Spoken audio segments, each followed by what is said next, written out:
So, hi guys!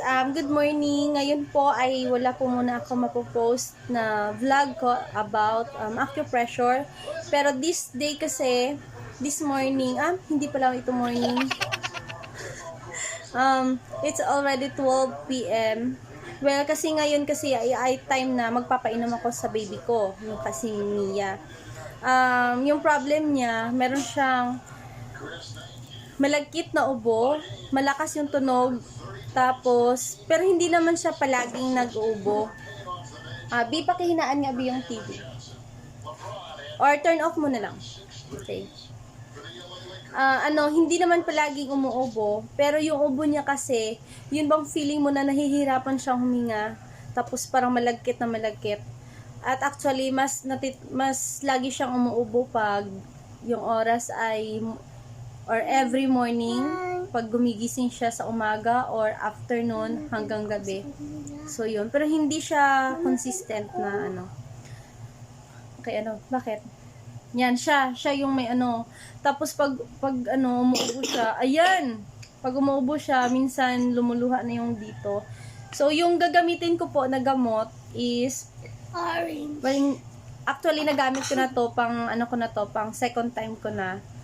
Kasi nung matagal na yon, nagamit ko rin to sa kanya. Ito, ayan. Ano ba? Cover. Ito yung Fluimucil.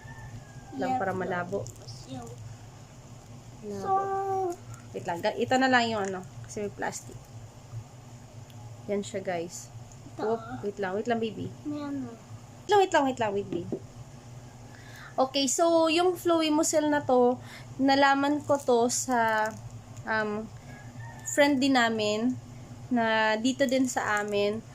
Ginamit niya to sa baby niya kasi ito yung nireseta ng doktor niya sa mga malalang ubo or sa mga ganun kagaya ng sa anak ko. At nung na-try ko siya talagang effective kasi nawala nga.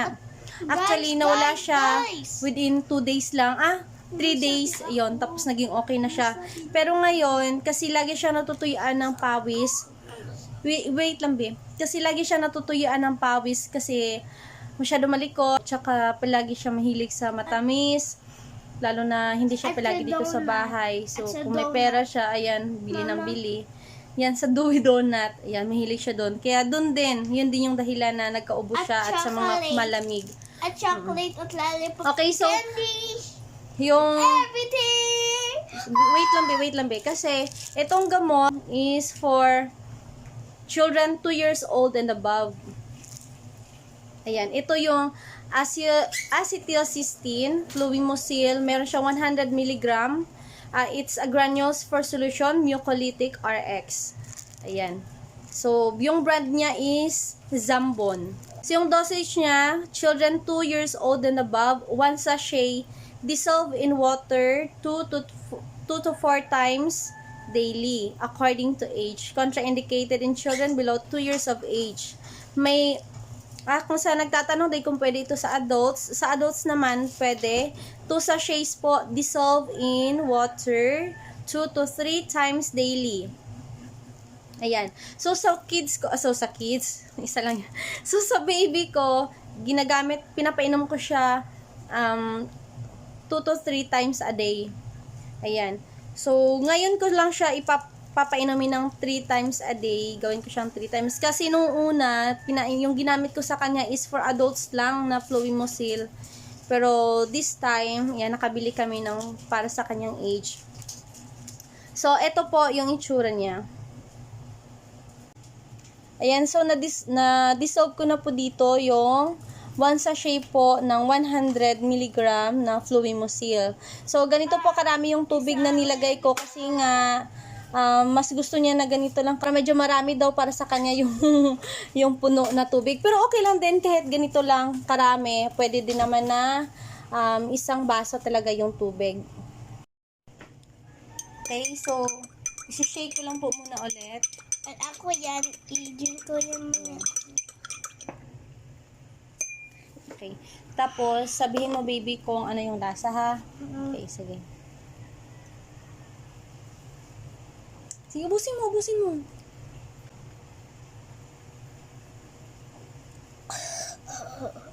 Sige na. Masyadong lasa ah. Masyado.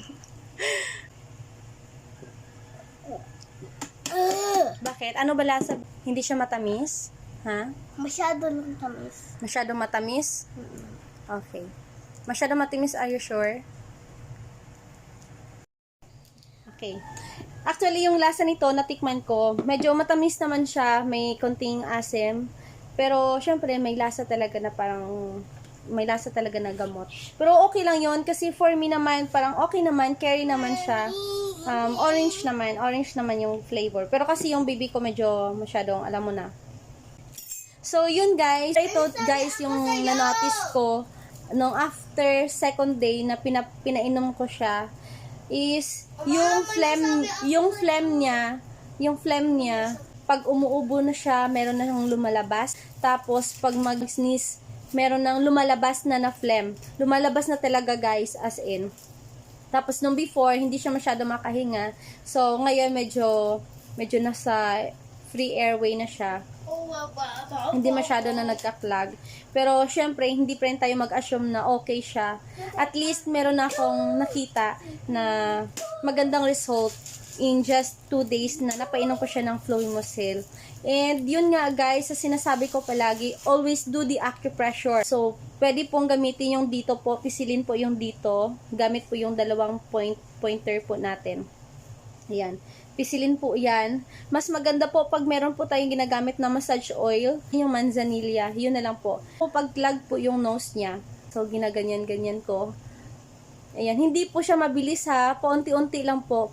Pag may nararamdaman pong masakit sa baby, okay lang yon, natural yon kasi nga, hindi yan sasakit kung wala siyang dinaramdam. Kasi dito po, okay, ito pong portion po kasi, itong portion yung punong-puno po yan ng phlegm. Well, depende po kung saan po yung mas maraming phlegm, doon po yung mas masakit. Ayan. So, imamassage lang po yan. Yan. Imamassage po yan, both sides. Ganon din po dito. Yan. Ganon po. Pwede din po ganon or ganon. Tapos, pwede din po dito. Ayan. Mama. Okay, pwede din po ganyan. Yung pagmasahe po. Meron din po dito minsan. Iganon po nyo. Okay. So, sa paa naman po, i-massage po yon yung mga points po sa paa. Para po malaman niyo kung may phlegm po siya sa paa, medyo yung parang may pagka-cloudy po sa gitna. So, next time po, gagawa po ako ng video para dyan. So, yun lang po. Sana po nakatulong po sa inyo and salamat! Subscribe to my channel below, Mars Post Vlog, and also click the notification bell for more updated videos. Subscribe to my channel down below, Mars Post Vlog, and also click the notification bell for more updated videos.